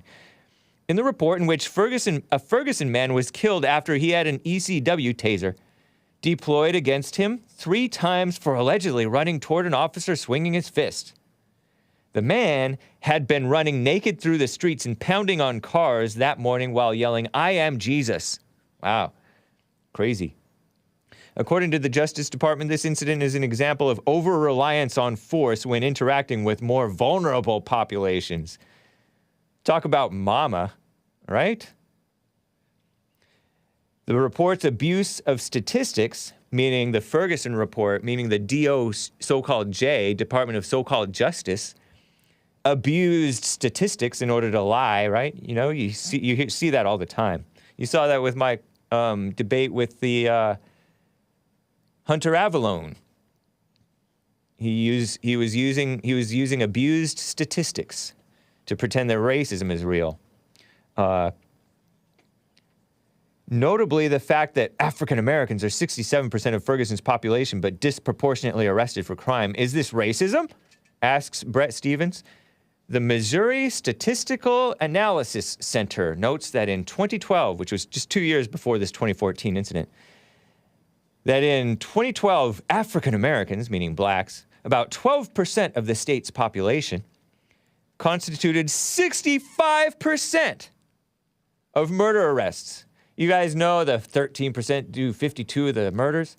Well, in Missouri, according to the Missouri stats, 12% do 65%. Well, murder arrests, 62% of murder victims. Wow. Isn't that interesting? To suggest the glaring statistical disproportion between relative population size and murder rate is somehow a function of race would be erroneous and offensive, says Bret Stephens. Yet tarring a police force as racist for smaller statistical discrepancies is now one of the privileged truths of 21st century America. Well, that last part is sensible. What a mess. Terrible, huh? Anyway. Yeah, R. Galuna says the videotape of Mike Brown at the, he called it a grocery store, but it was more like a convenience store or something, proves he was a nasty thug. Yeah, they were trying to say that was doctored. He strong-armed that guy, the shop owner or something like that, or the clerk, who went around and confronted him, and he just shoved him and threw him against the, one of the stands, and then walked out with the Swisher Sweets. Did he steal those Swisher Sweets? I don't know. But Darren Wilson got the call about the Swisher Sweets, and the police chief or somebody who gave a press conference said that he didn't have information on whether he knew about it. And so the media lied, jumped to false conclusions and said, I remember this happening, something along these lines, jumped to false conclusions about him not knowing about the Swisher Sweets when in fact he did know about the Swisher Sweets, which are, these little cigarillos, right, that blacks use to roll blunts, right? Don't they use the... Never mind, I don't want to get into this with the kids present, right? But he was carrying a box of cigarillos. Cigarillos? And he noticed that. He's like, hey, wait, come here. First he's like, get out of the street. And he's like, hey, wait, come here a second. And then punched him in the face. Mike Brown, the big black dude, 18-year-old, punched Darren Wilson in the face, tried to take his gun, tried to shoot him with his own gun. Ended up getting himself shot, started to run away, and then turned around and started charging at Darren Wilson like a bull. And Darren Wilson had to shoot him. Terrible. Speaking of Swisher Sweets, let's talk about the Menthols and cigars, flavored cigars. I forgot to tell you about this. It's kind of funny to me. I got this from Hake News on Friday. I mentioned it. I'm chuckling because people were laughing that I said blunts. Not good. It's Commie Nonsense Network. CNN reported on Friday to reduce smoking, the FDA, Food and Drug Administration, proposed a ban on menthol cigarettes and flavored cigars. Activists called it historic for public health. Experts say tobacco companies will sue to stop this tobacco control. Reminds me of them saying gun control.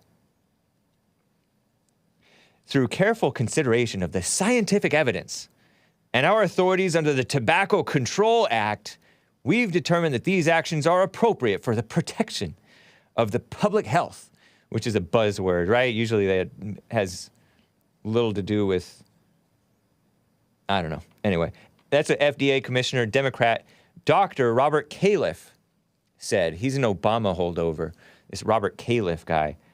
He stepped down under Trump, by the way.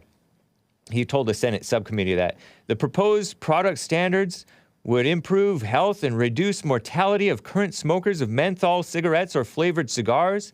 This is another important move forward in the agency's efforts to combat youth tobacco use and promote this is a buzzword, this is a kicker, health equity. What a mess. Health equity. I want to underscore the momentous aspect of this. It will be a game changer, said this female, Erica Sward, S-W-A-R-D. Hang tight, callers. I will get to you. Assistant VP at American Lung Association. The rules will have a tremendous impact on stopping kids from starting to use tobacco and critically save lives of people, particularly from diverse backgrounds. That's a buzzword for non-whites. About 18.6 million people smoke menthols in the United States, 36% of all smokers per the FDA. Disproportionately, people of color, so-called, meaning non-whites. 30% of white smokers choose menthols, but they are the cigarette of choice of nearly 85% of smokers who are black. Wow. About 40% of women smoke menthols compared to 31% of men, according to the FDA. So it's a woman's thing, too. Blacks, women, gays too, LGBTQ people, significantly more likely to smoke menthols. It's a gay cigarette. Also known as I can't say that word. A 2013 study looked at data from Obama CDC's 2009-2010 National Adult Tobacco Survey, found that 36% of LGBTQ smokers chose menthols. Compared with 29.3% of straight smokers. It's not that big of a difference, but okay, whatever. It's still a gay cigarette. Or is that redundant? Today marks the beginning of the ending of menthol cigarettes, a truly historic moment for public health. There's that word again. For decades, tobacco companies have intentionally pushed menthol cigarettes to hook young people on their deadly products and implemented racist marketing practices. Wow, have you heard that before? To intentionally target black Americans. The resulting health consequences have been devastating, said Dr. Julie Morita, Asian woman. AAPI month, lady. Happy AAPI Heritage. Executive VP at multi-billion-dollar health equity group Robert Wood Johnson Foundation, related to the Johnson & Johnson company, which they're the ones who put out one of the vaccines, so-called vaccines for the China virus. More than half of minors who smoke use menthols, per the CDC. Is this interesting at all, guys? The majority of adults started with menthols. Studies say kids who smoked menthols were more likely to become regular smokers. Corrupt Democrat HHS, Health and Human Services Secretary Javier Becerra of California, he called it an important step to health equity, reducing health disparities. Listen to this. This is interesting. Interesting to me, because remember Obama was a smoker? He liked to smoke cigarettes? The 2009 Tobacco Control Act under Obama the smoker. Did he sign that? Or was it signed just before he took office? The law banned flavored cigarettes, hence flavored cigars came to the forefront, maybe.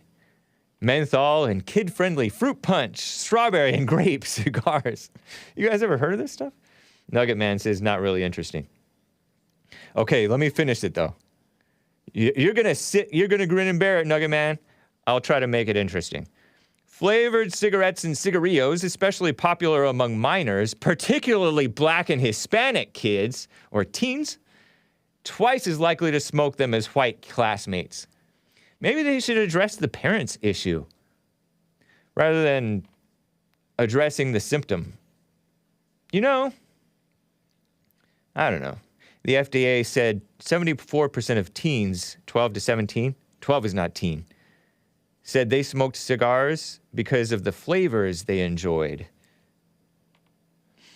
In 2020, more young people say they tried a cigar every day than they tried a cigarette. I don't understand that. Maybe that's because of the shutdowns, though. Some activists, here's the other side. Not really the other side. It's the same side, but same side or against each other. The black so-called Reverend Al Sharpton and the evil BLM spinoff Mothers of the Movement warned this is funny to me, that a ban on menthols could cause more violent encounters with police as they enforce the rule. Ha! Sharpton gets money from Reynolds American, a tobacco company. But this is not about money, Sharpton says. Yeah. But isn't that funny? And it reminds me of that guy, that other gentle giant who got himself killed. Just a side note, guys, please bear with me. Over in New York City, I think it was, Eric Garner, really fat guy who could barely walk a block without having to stop to catch his breath. A father who would sell Lucy cigarettes, because over in New York City, they tax the heck out of cigarettes. And so, you know, it's profitable for criminals to sell loose cigarettes. I call them criminals, but this is criminals with an asterisk. But it is still criminals, still breaking the law. They sell Lucy cigarettes. And so what do the cops have to do? Enforce the politicians' sort of silly law. You're selling Lucy cigarettes outside. You're undercutting the business of the legitimate businesses who are paying the taxes. What do you mean, you nice butt, Lord Grimm? You nice, but... Anyway, he's all, this ends today. Well, the Democrats are imposing these taxes on cigarettes, so they're selling Lucy cigarettes. That caused Eric Garner to have this conflict with police. In a manner of speaking, right?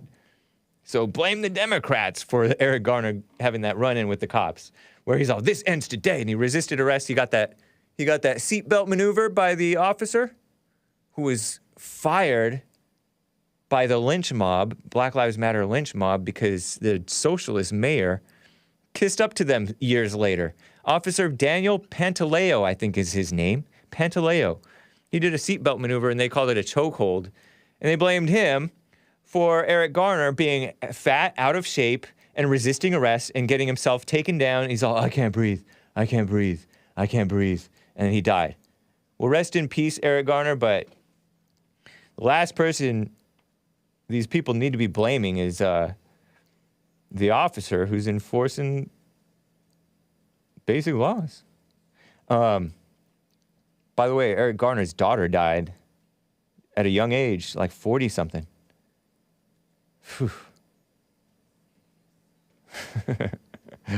The corrupt Congressional Black Caucus and the corrupt NAACP, which is worse than the KKK, both of them are worse than the KKK. What is even the KKK? Give me a break. Remember that black lady yelling at me over the KKK? That was a good call. Lord Bibby42 made a funny video based on that. They're for this ban. They're not with Al Sharpton and Mothers of the Black Lives Matter movement. NAACP statement said, huge win for equity, justice, and public health concerns. Shut up. There's a comment period May 4th through July 5th. May 4th through July 5th. So if you want your flavored cigarettes and cigars and you want your menthols, not that I endorse that stuff, Go make your comments to the FDA holding a public listening sessions June 13th and 15th. And a comment period May 4th through July 5th. FYI. I saw this real quick, and then I will get to my favorite caller. Big Bump states, I was behind someone, black, Saturday, asking for a grape swisher. He looked like he was in his late 50s. Terrible, huh? But black and Hispanic kids, twice as likely to smoke as their white classmates. Are they even classmates anymore? Or are they dropouts? Anyway. Let me get to my favorite caller, Maze in Dayton, Ohio. Maze, thank you for calling. How are you? Hello, James. How are you today? I'm doing fine. Why are people complaining about if you land and somebody correct you, you just should be happy that somebody did. Who are you talking? What people are you talking about who lied and William lied? Yes, I said when I was discussing Ben Carson, how did he know I don't know him? Well, but in the first place. You know Ben Carson? I have an autographed copy of the book that he did. And then I got a Gifted Hands? Let me finish. Is that Gifted Hands? I got a picture with Liz and Dick Cheney. Oh, no. See, I don't go around looking for people. And then, how many chimpanzee women do you know walking around here? And he don't know the difference between an animal and a human being. He knows the difference. He knows the difference. No, he don't. If he did, he wouldn't be calling people chimpanzees and all these things. Why not? Call them about their women and their women. And guess what, James? See, I tell you, I got a lot of nephews. So I had to teach my biracial nephews to cook because they're single. Okay. They be going to the restaurant and wouldn't know how to eat. So I had to teach them all how to cook. Nice. Single men need to know how to cook so they won't have to be looking for a woman to cook for them. Okay. If they're not married. Because, you hear that line, women should be cooking and cleaning. They should know how to clean. They should know how to cook for themselves so they can always eat. Don't they? Shouldn't they? Or do you know how to cook? I don't really know how to cook, but I make it work for me because I just buy stuff at the grocery store. Oh, Nick know how to cook. Yeah, Nick does. So he y'all really be does. starving and he can feed himself. Right. Mm-hmm. Yep. So that's what a single man look needs at to know Nick. how to do. All those things that a woman should know how to do, clean and cook, a man should know how to do it too because if he's single, who's going to do it for him? Burger King? Really? No, Burger King I'm will kidding. not I'm tell you how to totally do? kidding. I disavow Burger King. Do not go to Burger King. But what, I just as like their crowns. So you tell William to learn the difference between an animal and a human being.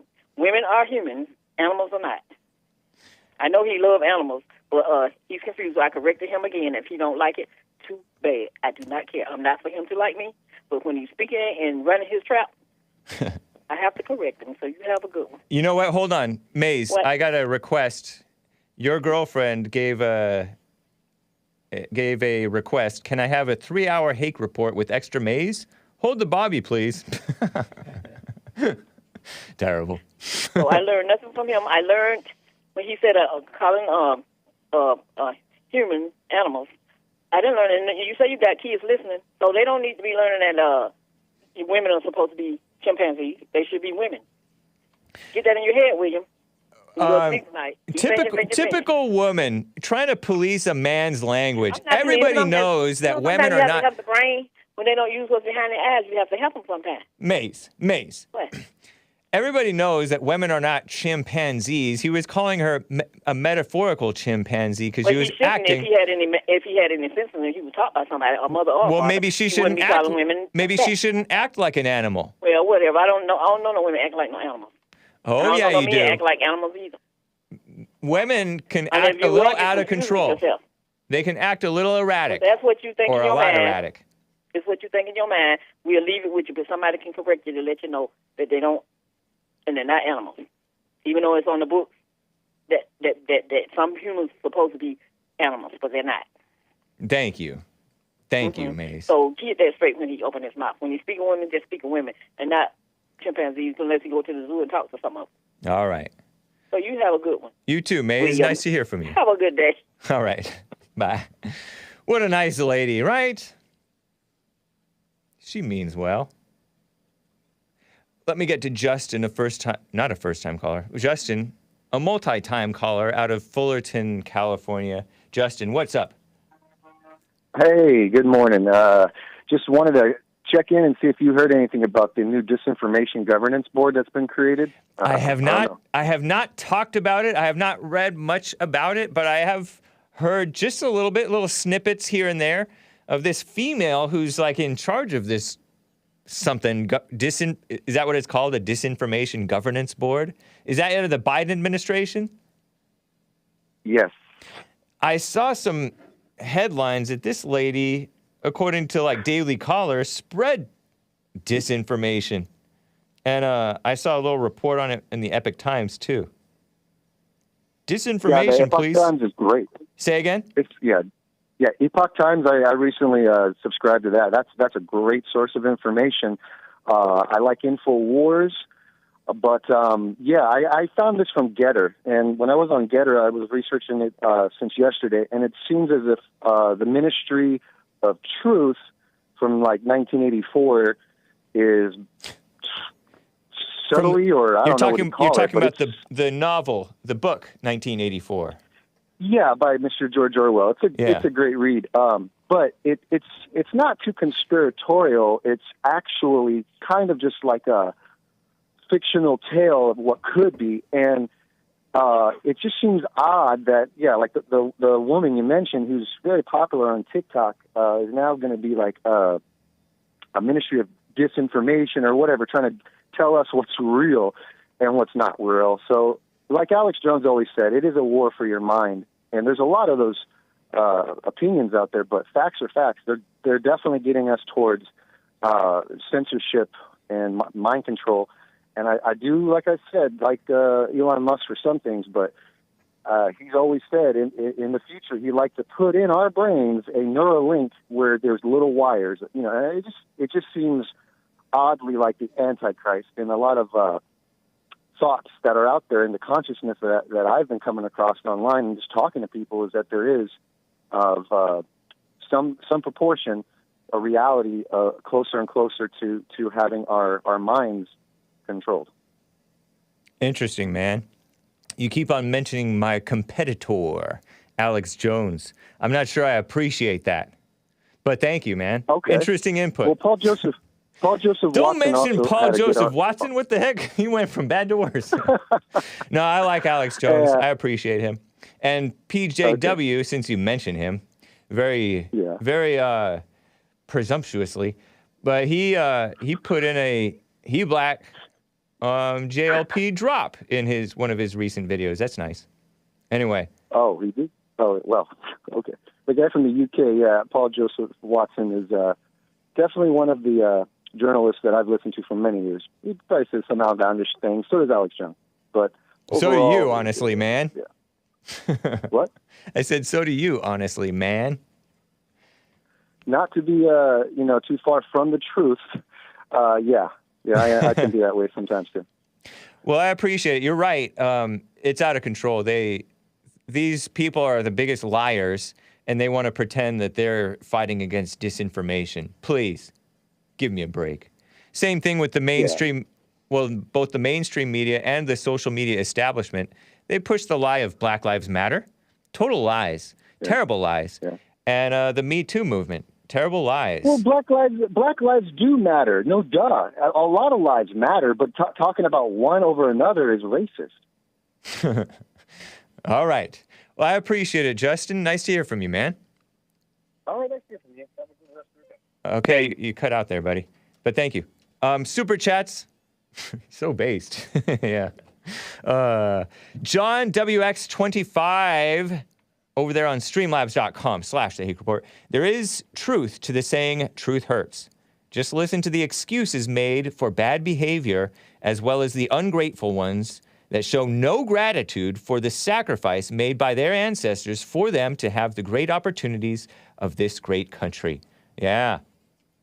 Fair enough. John WX25, who also says, Uncle and Aunt Jemima are turning over in their graves. I picked cotton and took beatings for you to act this way. Yep. So base. BLM isn't actually helping black people. WWB advocate. Yeah, and that's why it's bad.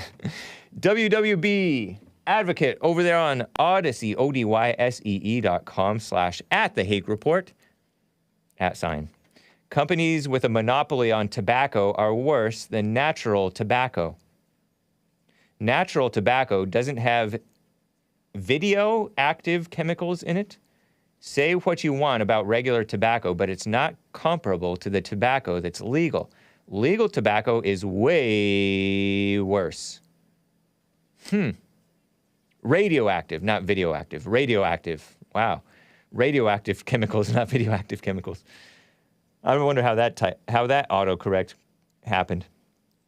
Thank you, WWB advocate, who also says Burger King? More like Burger Woman. Yeah, I remember Burger King was promoting the LGBTIQ agenda, just like every other trash fast food joint. Taco Bell even. The great Taco Bell, maybe even Del Taco and McDonald's. They supported the illegal invasion, illegal immigration. They're not for what's best for the country and what's right. No. Shameful. Let me tell you now, in the last 4 minutes here, I saw this on Monday night's post on Twitter, who followed me recently.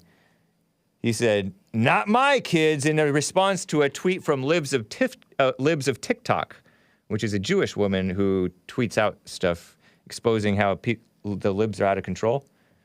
Middle school in New York City, homeschool your kids. And I saw this picture that she shared from Instagram from June 23rd, 2021, a year ago, archived April 5th, 2022.